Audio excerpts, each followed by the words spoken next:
Greetings, Poke fans. Welcome back to Poke Relaxing. Hope everybody's doing well out there.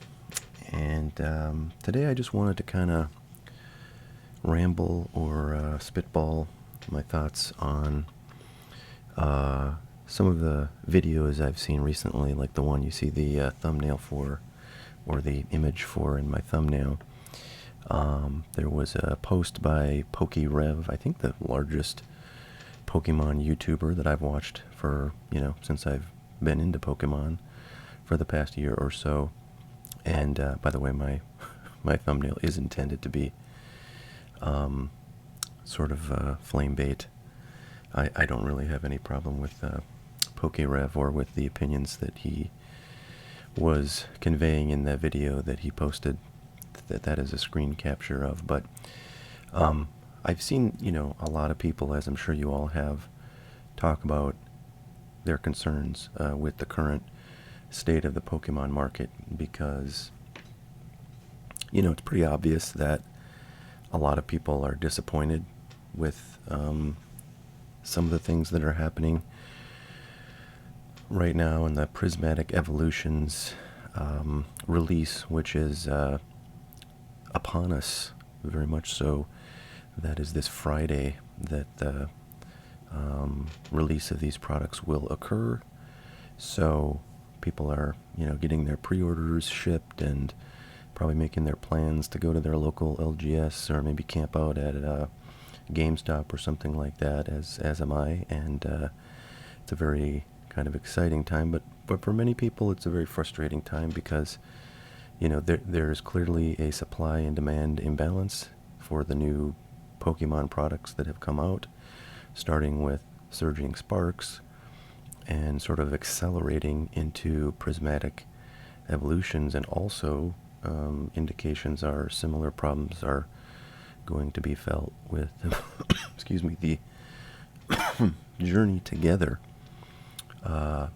set that is due for March of this year.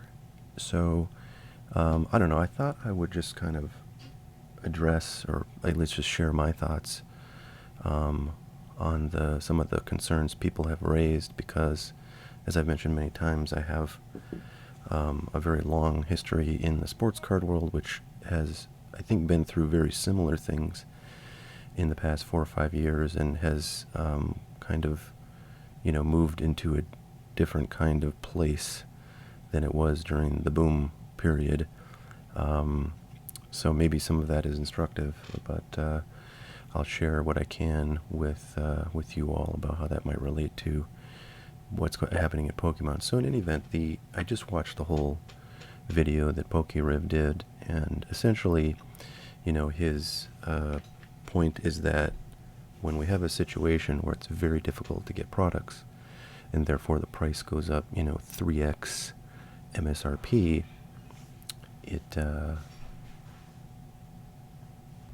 apologies, I was just interrupted for a UPS delivery. And what I was going to say is that the high prices of Prismatic Evolutions here at launch is leaving a lot of people feeling disappointed, like they can't, have the experience of enjoying a new set and getting some of the cards that come in it, and, building a deck with those cards if they're playing the game. And that disappointment is, troubling for those that want people to enjoy the hobby of collecting Pokemon cards. It's ultimately what, drives what everyone, I think, is wanting out of the hobby of collecting and investing in Pokemon, which is, interest in the products. Drives prices, brings people in, makes it a win for those who open and collect the products. But given current, market realities and pricing, it's hard for a lot of people in the hobby to get that kind of enjoyment. So a lot of people have said that, including PokeRev in this video, that the answer is for Pokemon, the company, to drastically increase production so that essentially we go back to a situation where, anytime you go into Target or Walmart or wherever, they have plenty of Pokemon cards to buy, and they have ample opportunity to pick up as much of the current set, excuse me, as you may want or need for whatever your purposes are, and consequently, that means there's also opportunities for people to buy, on places that aren't Walmart and Target, and therefore probably have much better pricing. Like everybody, remembers buying, as I did when I got into this hobby a year or so ago.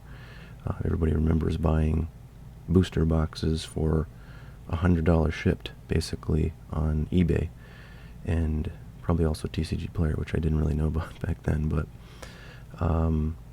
so lots of opportunity for collectors when there's more supply. Lots of opportunity for investors when there's more supply. But I think that there's also some cost to that sort of excess of supply, right? Which is that one reason that all investors, and I think probably a majority of collectors, whether they will admit it or not, one of the reasons why these people are, find this hobby worthwhile is that the value of the things that you buy and collect, goes up over time. There's a certain amount of enjoyment just from having cards in your possession and being able to keep them in a binder and, build a set with them and just look at them and enjoy the artwork and so forth.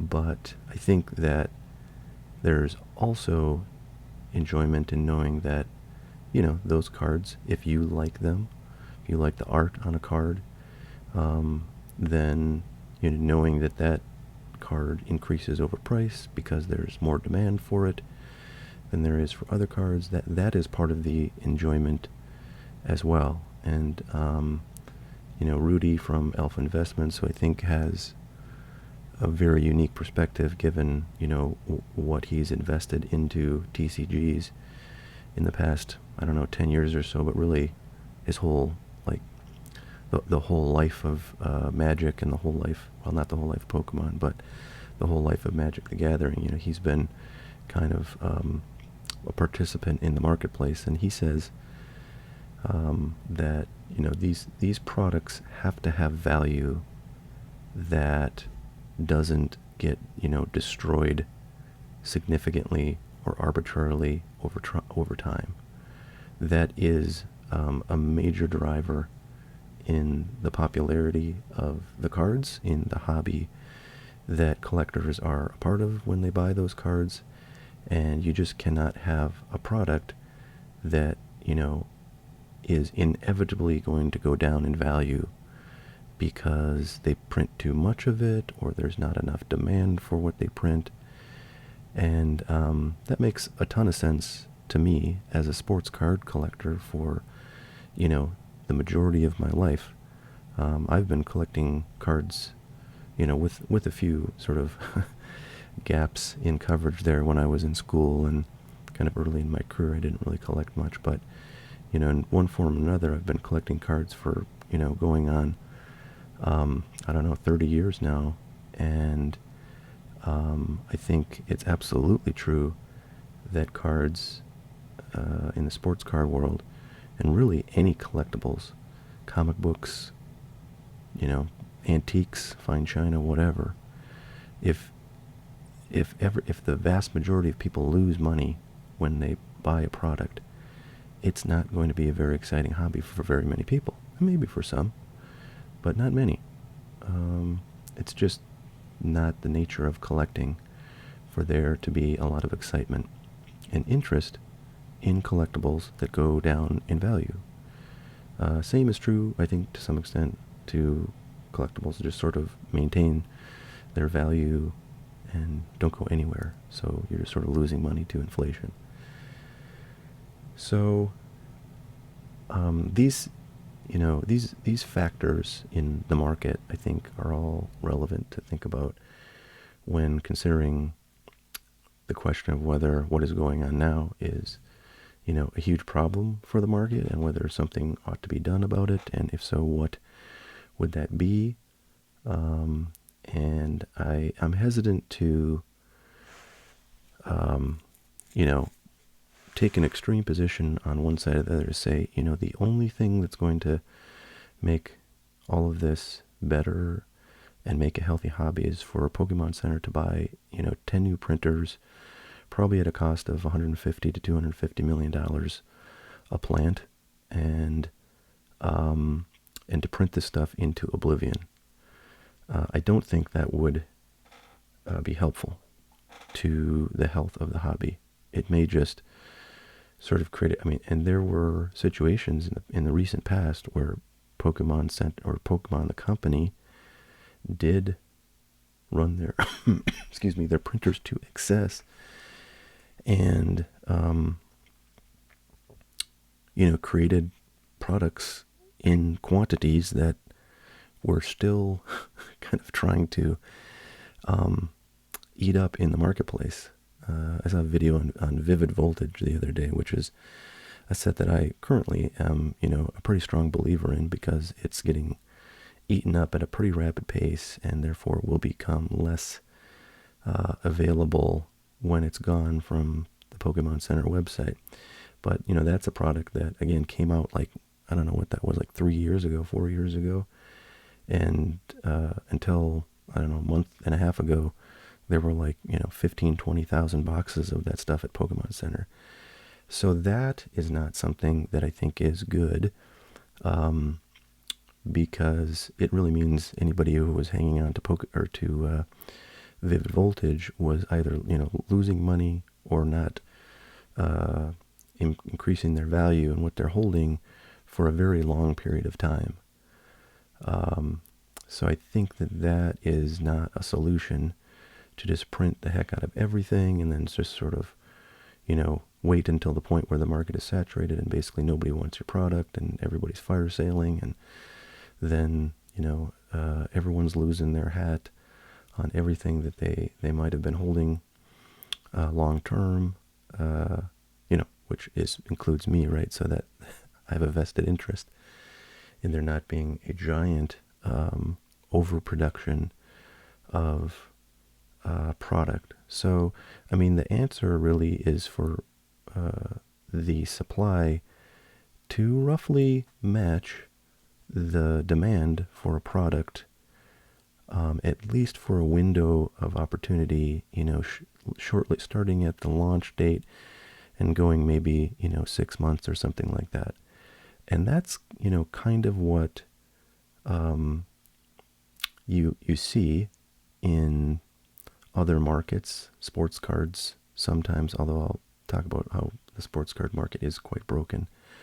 But you do see that in sports cards, where you have sort of an opportunity when a product first comes out, where you can buy it at a pretty reasonable price, and then you wait, and then 6 months, 12 months, 18 months goes by, and starts to appreciate, maybe because a card in there gets popular, because a player's doing well or something like that. But point is, you have an opportunity to get in at the ground floor, and I think that Pokemon, has certainly been like that, at least with certain products, right, where it launches and it's readily available, you can get it from distribution, but after time, it does become less available, goes out of print, people start to, really desire it at that point because they can't have it anymore very easily, and then the price goes up, pretty steadily.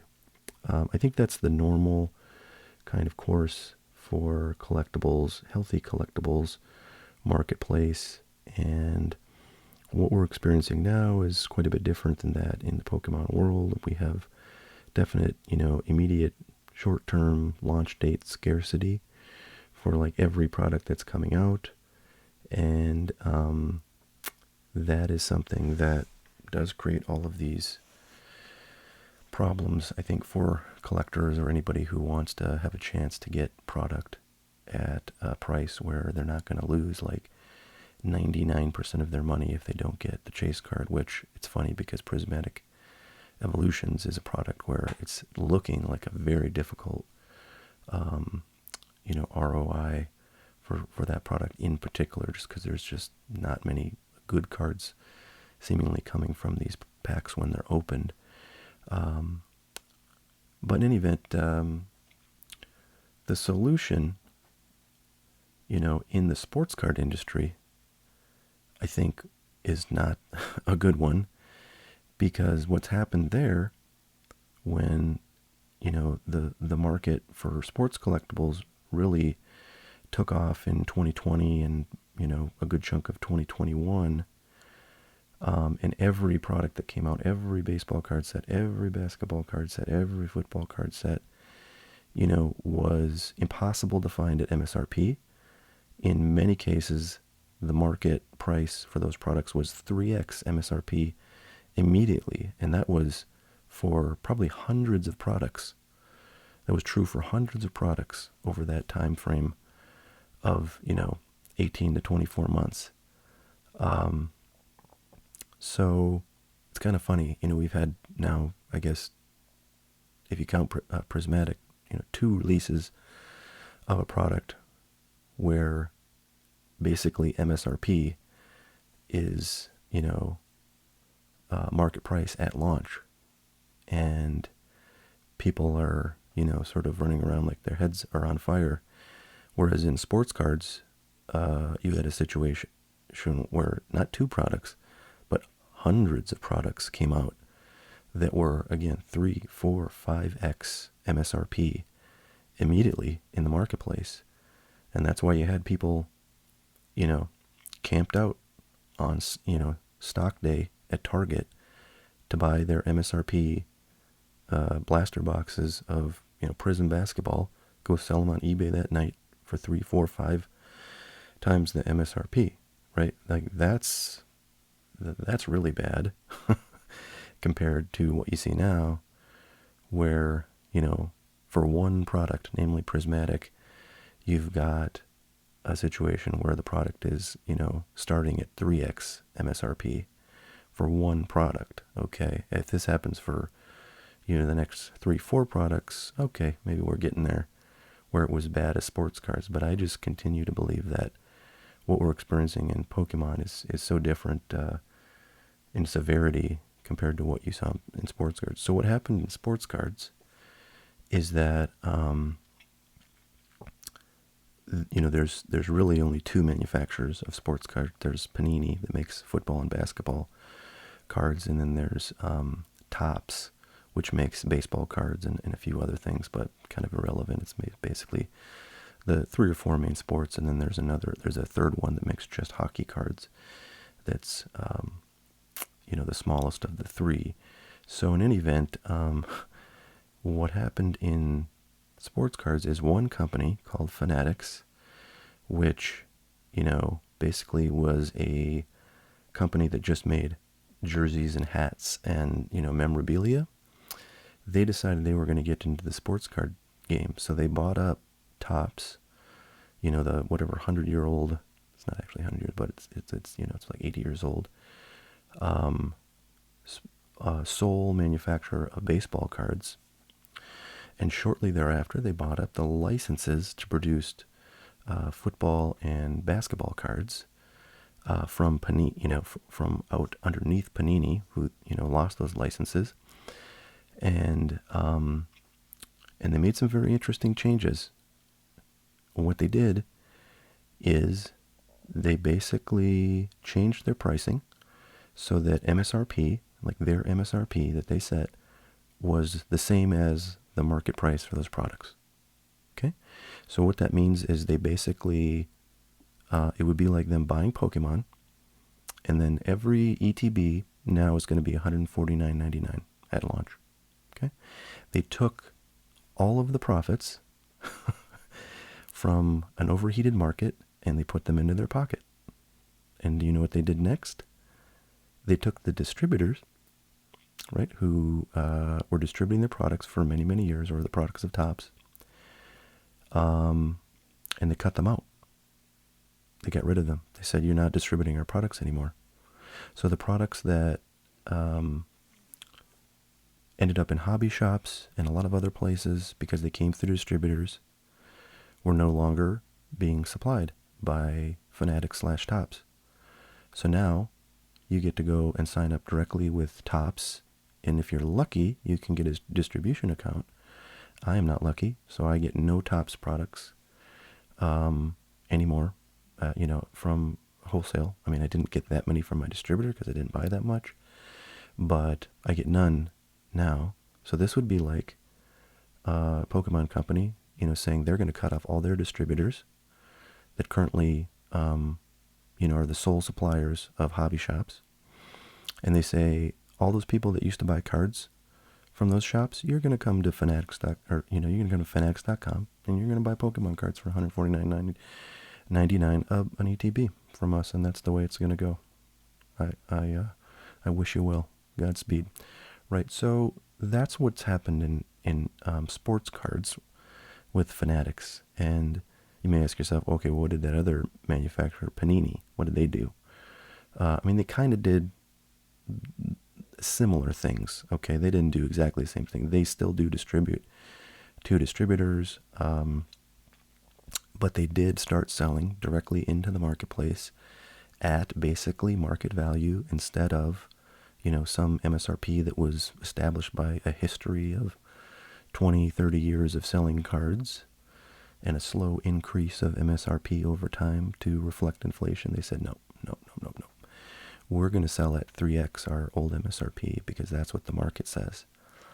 And they actually started doing like auctions or reverse auctions where they say, okay, this box of cards that we all think is $200, worth $200, that's going to start at $1,000, and then every 10 minutes it's going to drop by $50 or $10 or whatever, and it's going to be an hours-long process till it gets to the point where it's sold out. So some people will buy that box at $950, some will wait till it gets down to $300 if it gets that low, and then it will eventually sell out or reach the sort of lowest possible price that it could be sold at. So they've been kind of doing things like that, essentially to tell them what the market price is, and then they go and sell into the marketplace using that data.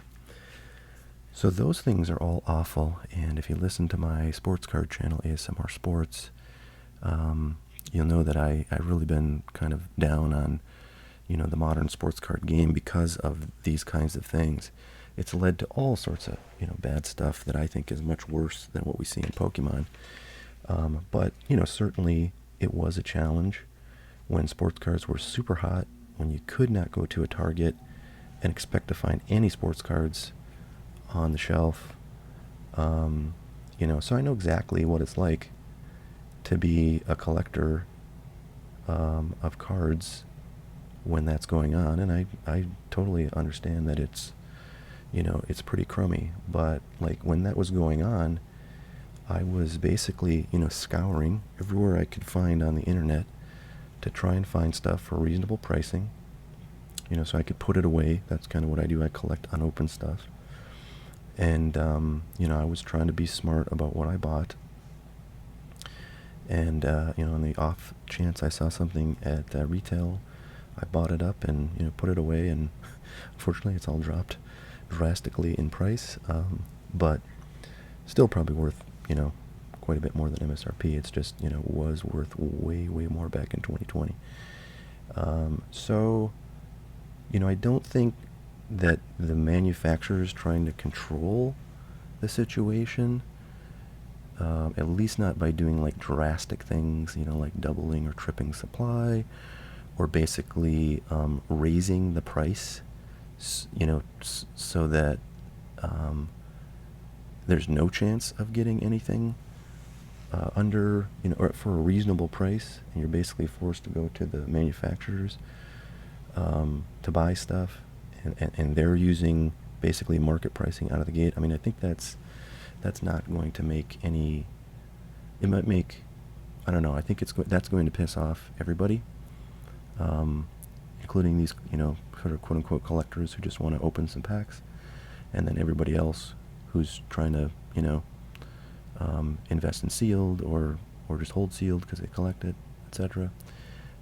So those are not, I think, very good answers.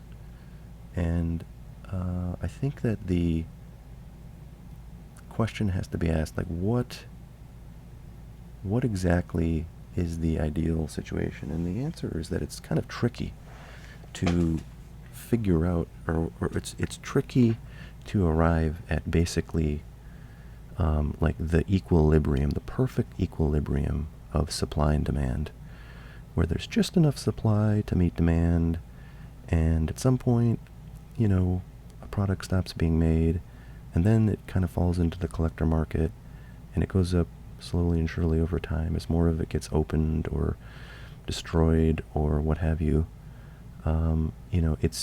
It's not really possible for a manufacturer to say, oh, I know exactly how much product to produce to create that effect. I do think it's very fair for a company like the Pokemon Company to look at the current situation and say, oh, well, we have clearly more demand for our products than we're supplying, so we're going to increase our print runs. And you do see that in sports cards too, and I don't necessarily take issue with that, as long as, they're sort of also being aware that the situation will come, right, where demand is falling off and their current production levels may be, significantly too high, and they're going to create a flood of product in the marketplace if they're not careful, and then that basically decimates, the value that we're talking about being very important to maintaining the health of a collectibles marketplace. And so if they're very intentional about their changes to supply, and they're very watchful and, analytical about their demand, and by the way, they have a million tools to assess demand, right? Whereas you and I can just guess, but they know how many orders are placed for products by distributors and by the big box stores and so forth. So they have very clear ideas of what demand is. They can make forecasts. They can make, they can fine tune how much they make of every product and so forth. And they should be using those tools to change things so that there is this equilibrium being at least, chased. And, perhaps they're already doing that. I assume, they have entire departments of people who are working to figure out how much product they need to produce in order to be the most successful. So I have no doubt people are working on it. But in the short term, there are going to be shortages until they've got supply ramped up, or until alternatively demand ramps down. And it will ramp down, absolutely 100%. It will ramp down. Right now, for whatever reason, Pokemon products are, I've got a lot of, like, we call them in the sports card world, we call them investor boys, spelled B-O-I for boy, of course. And a lot of these people, maybe I'm one of them, I don't know. We'll find out, because like in 5 years, if I hate Pokemon and, I'm not actively buying it at that point, and I regret ever having picked it up, maybe because it's lost a lot of value, maybe I was one of those people then at that point. But I don't know, I do really like the stuff. I love the cards, I love the arts, I love the unopened products. So I don't think I'm one of those, but I may be. But, I think with a lot of things, like EFTs, if you remember these, these were these silly digital kind of like tokens you could get that, have some relationship to cryptocurrency, but are not the same thing. These were all the rage, as were a few other things, during the pandemic, and everybody bought into them, and some of them were worth millions of dollars. They're all completely worthless now. But, that was a very classic kind of bubble market where the people coming in saw that, things were moving up in the market. They could buy just about anything. It would be worth more the next, week or the next month. And they just bought stuff because they felt like everything was going to go up forever. And whatever they bought would be a winner, right? So if you're if you have a lot of participants in a market suddenly that are really only there because they think it will go up forever, well, it's sooner or later the reality of the fact that, that's impossible for things to go up forever will hit a great, percentage of those types of market entrants. And they'll say, I don't like this anymore. I'm selling everything, and I'm just going to sell it at whatever price I can get for it. And, there's 1,000, 2,000 people with the same attitude trying to all get rid of their stuff on eBay, leading to, a downward spiral in pricing, right? So that will occur at some point if there are market entrants of significant number that are just here because they believe everything's going up forever. I hope there's not too many of them. There are absolutely some of them. How many new participants in the market that are like this, I don't know. But as long as there's, more than a handful, and I think there will reach a point where those people are going to exit all at the same time. And that will be, create a flood of stuff coming out of the market. And it will be a correction in the current market prices. Will that occur in 1 month? Will it occur in 3 months? Will it occur in 18 months? Nobody knows. If they did, they would be wealthy beyond belief. But, if you're, I think, a new market participant and you say to yourself, boy, I'm really, really scared of that. I sure don't want to be around when that happens. I want to do whatever I can to make sure I'm not around when that happens. Like, okay, cool. You can just get out of the market right now. It's a great time to sell, and then you don't have to worry about it. Maybe you've made a little profit. Fantastic. Or maybe you say, well, I'm just gonna, when that happens, I'm just gonna hold steady. I'm not gonna sell anything. I'm gonna wait another 3 years, and then hopefully everything will have gone up. I think that's probably true. I think that would be a fine approach. But I think that the smart money is saying, if that happens, and I've said this before, so this is repetitive, but they will say, if that happens, that will be a giant buying opportunity to get some very discounted stuff, especially considering current pricing. And I will snap all of that up that I can, and I will continue the path forward to the next 5 years, and everyone will be happy and healthy, right? So my point is just that these market corrections will occur. They will correct the problems that people, I think, are struggling with right now in this marketplace.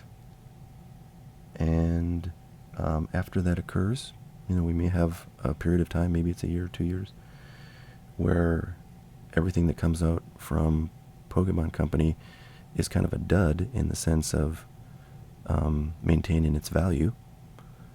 And then, at that point, collectors are probably fine. If there's truly anybody out there who is a collector and they don't care about the value of the products they buy, they'll be in heaven. Because they can get stuff super cheap. They don't care if it goes up or down. And, life is perfect for them. Investors, who are trying to, or collectors who care about the value of the product, they will be struggling for a while. And that's kind of where Pokemon has been, right, for the last several years. Again, I remember, I did a video on this. It was one of my first videos I did on this channel, where I looked at the pricing of Sun and Moon products I had available to me back in 2019, and like literally every good set from the Sun and Moon era was available to me at wholesale pricing. Could have bought, you know, could have bought a pallet of Cosmic Eclipse at $93 a box, or whatever it was, $87 a box. For investors, that's just a period where you're stocking up. You're not really selling anything. You look at what happened to XY or Diamond and Pearl or any of the prior eras, and you see all that stuff went up inevitably over time, even though it was easy to get when it was out. Just like Sun and Moon is easy to get, and you just hang on. So my point is merely that markets will always have different kinds of performance, right? Sometimes you're in a bull market, sometimes you're in a bear market, sometimes you're in a kind of lost decade market where everything stays the same for years at a time. Each of these markets has opportunities, and each of these markets has limitations. And I think collectibles markets are subject to the same kinds of market types, bullish, bearish,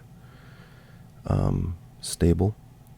And collectors or investors or whoever you are, if you're in a collectibles market, you have to be able to operate regardless of the type of market that you're in. So, thinking that a bull market here is the end of Pokemon because there are some bad parts of it and people are going to get too pissed off and they're going to leave the hobby en masse is, I think, sort of silly.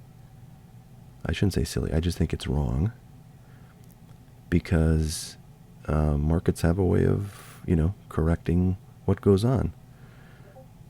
Okay, all the people leave. Half the collectors will leave the market, and then what? Okay, well then demand goes way down. Pokemon Company knows it. They reduce their supply, so they're not spending a bunch of money on stuff that nobody wants to buy. Booster boxes are available for $20 a pop because for the first 3 sets after everybody left, demand is so low. Pokemon Center they don't have enough place to put the product that they've printed, so they've got to clear it out, or it's fun. It reminds me of the story in sports card lore about 1952 Topps baseball cards, which are the most valuable single baseball card set on Earth. You can buy a pack of those for $200,000 right now. You can buy a box, if it existed, for probably $50 million or something ridiculous. But Topps, the company, back in I think it was like the 60s, they had a bunch of that stuff. It was like the early 60s. They had a bunch of that stuff sitting around in a warehouse because they didn't, they drastically overestimated demand, and they allegedly dumped a semi-load of this stuff into the ocean when Topps was in New York. They were in New York City, so they dumped it into the Atlantic Ocean, and somewhere it still sits, feeding amoebas and fish and planktons in the ocean, right? So that's the situation that would occur if suddenly Pokemon Center, they wouldn't dump it in the ocean, but they'd have a bunch they need to just basically burn. If suddenly half the, Pokemon collectors leave all at once. And so, if that happened, it would not be the end. It would be a change in the marketplace because it would just change the dynamics of the supply and demand, and it would have to be corrected, and it would be corrected, as it always is in markets. Not that this is like, a perfectly efficient market or anything of the sort, but, sports card industry has never gone out of business or never stopped operating in, the whatever 70, 80 years it's been going on. And I don't think Pokemon will go out of business either with their cards. And so we just have to adjust. And so, like, if I were a collector and I loved Pokemon cards, I love the characters, I love the arts, I really wish I could open some Prismatic, but, I'm not spending 150 bucks on an ETB. It's like, okay, cool. There's a lot of awesome sets out there that are available for like $150 or less for a booster box, never mind an ETB. And there's lots of ETBs out there. I mean, every day I see Target is selling Silver Tempest ETBs for $39.99. And I'm buying, thousands of dollars of stuff every day because I see such, I think opportunities in really great products at pricing that I think can easily be supported regardless of what happens in the future. So there's stuff out there, right? Maybe you can't get everything exactly when you want it at the price you want it. But if I'm, a set builder and I need prismatic cards to build my set, people are going to be opening so much of this stuff. And if it's not like the Umbreon or like one of the SIR evolutions, like they're going to be sitting on so many friggin' cards that they need to get rid of, that I think, you could have anything you want in the set other than the Umbreon EX, which nobody needs for their deck, because the exact same card is available in a version of the card that's like $3, right? That has the same attacks and, whatever, everything about the card is the same in terms of the game, right? So there are plenty of ways you're going to be able to get these cards for your decks without having to buy an unopened ETB for $150. So I think there's plenty of ways to enjoy the hobby, regardless of what type of market we're in. We just happen at this moment to be in a boom market. And again, if you're an investor type, like I'm probably closer to than a collector, it's like, okay, you can't buy unlimited amounts of Scarlet and Violet Era booster boxes for $80 or $90 from your distributor, like you could, 6 months ago, or maybe a year ago, we'll say. So yeah, okay, that would be nice. But the only reason I think that it would be nice is because all those boxes are $150 now. If all those boxes were $100 and I had to pay $95 at distribution, plus a credit card fee, so they're basically $100 to me, I'm not loving my life right now. And that's the way it was for many, many years. And that's the way it'll probably be again at some point in the future, right? So people who complain because they can't buy booster boxes at 90, bucks, are forgetting that there was lots of time when you could do that, and that's when those booster boxes were not worth much more than 90 bucks. And so what were you going to do with them? Were you really going to spend $50,000 on booster boxes and have them sit in your basement and you're unable to sell them unless at like a loss, right? Did you like that? Was that good? That was not good. That was just, it is what it was. It wasn't good. It wasn't bad. It was just the way the market was. And you can buy them thinking that, I'm going to have to sit on these for 2-3 years and then they'll be worth 40% more. But there was never any easy. I think a lot of people imagine a world where they get the current market price at yesterday's or yesteryear's, purchase price. So that's a fantasy that has never existed and never will, right? Okay, so the market now is very inflated. I can't buy Scarlet Violet era boxes for less than $150. Like, what do? Do I just do nothing? No, absolutely not. There's just like the collectors, I think, have opportunities to buy things, be it single cards or, bulk stuff with cards they can play with, or, anything else, right? Or they can, try their hand at shopping Targets a few times a week and hope they jump on a restock at their local Target, right? So there's options out there. It's not ideal to get, exactly what you want, but you can get what you want. Maybe not, as easy as we would like. Maybe not at the price you would like, but it's out there. You can get it. And just the same way investors can, find opportunities, right? So, okay, I can't, I can't find a good price to get a bunch of prismatic at, so I can hold it for 2 or 3 years. I would like to do that, but I can't really support $150 on ETB to do that. So, I go buy some other cool stuff. I mean, shoot, I bought 2 cases of Vivid Voltage booster boxes because it's a set that's like 3 years old, 4 years old. It's selling at MSRP. Like, what are we doing, folks? That's the MSRP from 4 years ago. That's not even the MSRP, which is for now, which is way higher. So there's opportunities all over the place for collector, for investor, for everybody else, everybody in between. But you just have to know how to operate or what to do in a bull market. And then when things are, crashing, because everybody decides all at once to sell everything, not everybody, but like, 30% of the market maybe will decide, oh boy, I need that money now.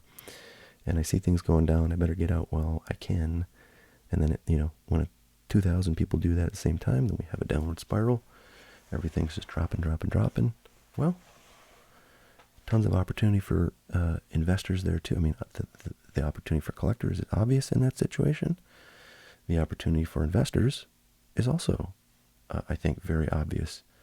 You buy, like I spend however many thousands of dollars a month I do on Pokemon, regardless of what the market is like. So I'll spend that amount in 6 months, I'll spend that amount in 12 months, I'll spend that amount in 18 months. And how much I get for that amount is going to depend on what the market is like. Right now, I don't get very much for my thousands of dollars, a week I spend in Pokemon cards compared to what I could have gotten 8 months ago. You get a lot more for those dollars then. But, if you just buy a constant amount, and it works the same for, people who are doing smaller term collecting or small time collecting or investing. If you want to spend $100 a month on Pokemon cards as your hobby, or maybe $50 a month, just do that every month for the next 3 years, and what you get for that $50 will change each month. And when the fire sales happen, maybe you're getting a booster box for your $50. Whereas now you're only getting, a couple of packs of Prismatic Evolution. But over time, if you do that consistently and you don't stop spending because things are gone down and you're worried that they could go down further, which they might not, then you will be basically dollar cost averaging into the market, where some things you bought for $1, some things you bought for 50 cents. And so you're paying 75 cents, per item at that point. But, that's the way that you play a market without having to worry about what kind of market it is. So that's what I'm doing. And that's why I'm not terribly worried about a giant crash. And I'm not super excited about the Pokemon Company suddenly dumping so much product into the market that everything kind of becomes worthless. Like that's not a solution that I think makes the hobby better, in my view. And so I think it's somewhere in between. I think you slowly ramp up production over time until there's, a sense that products are about where they were at in terms of demand, or demand in relation to supply, sort of before surging sparks, right? And then you kind of, maybe you reduce that supply over time. If you have advanced indicators, the supply will be dropping.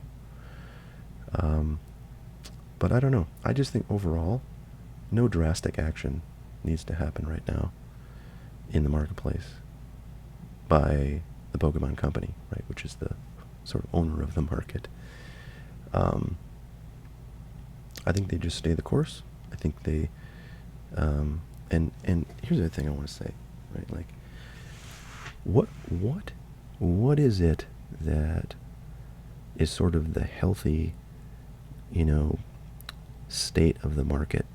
What's the healthiest for everybody?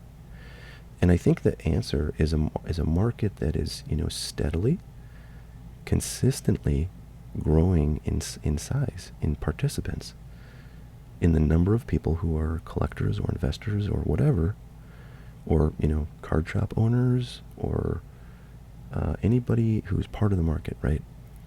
You want that number of people to grow consistently over time, and for a market to get bigger and bigger and bigger. That is what you want for the healthiest market. You don't want that growth to happen, you know, super quickly. And that's kind of the problem that we have right now, is that it's happening too fast. Because that suggests that when too many people join a market at once, it's probably because they don't intend to stick around for very long. They want to sort of pump and dump it. They want to make a quick buck, and they're not going to be around for much, you know, for very much time. So market participants like that are likely to leave in large groups just as quickly as they came. And that's not helpful to the market, because the market needs to grow over time. And if, you know, a bunch of people come in, but they just leave 2 months later, it's not helpful to the market. But you can't control how and when and why people come into a marketplace. So you just have to understand that, yeah, sometimes people get too excited and everybody wants to come in and, you know, make a bunch of money, and they see everything going up and they think that's going to happen forever. That will happen in any market. We've seen it in sports cards. We've seen it just about any collectibles. So it will happen. It's probably happening now, and it will correct itself, just like it's corrected itself in every other market. You know, in sports cards, all those people are gone at this point. But overall, the sports card market is actually larger than it was before all that stuff went down. So, you know, not everybody left that came in during the boom. Some people, and I'm one of those people, right? I came into the sports card market about 2017. I was, you know, I collected for many years before that, but that was kind of when I got into it in the current time period of my life. So I came in 2017. I experienced the huge boom of 2020 and 2021, and I'm still here. I'm still in the market. I have to say, the stuff that Fanatics has done is, you know, really, creating problems, in my view, that make the market very much worse than it would be if they weren't doing those things.